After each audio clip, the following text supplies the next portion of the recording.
Acme Educational Publications. Number 1. Educational Group. तो बच्चों, मौसम के कितने नाम होते हैं? मौसम के 4 नाम होते हैं। सर्दी,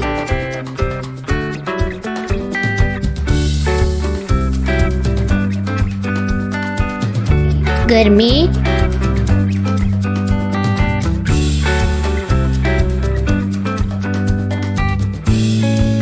खिज़ां,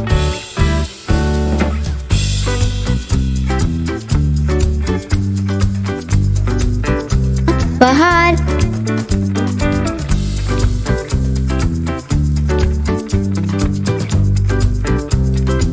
तो बच्चों, आज हमने मज़ेदार मश्क की है।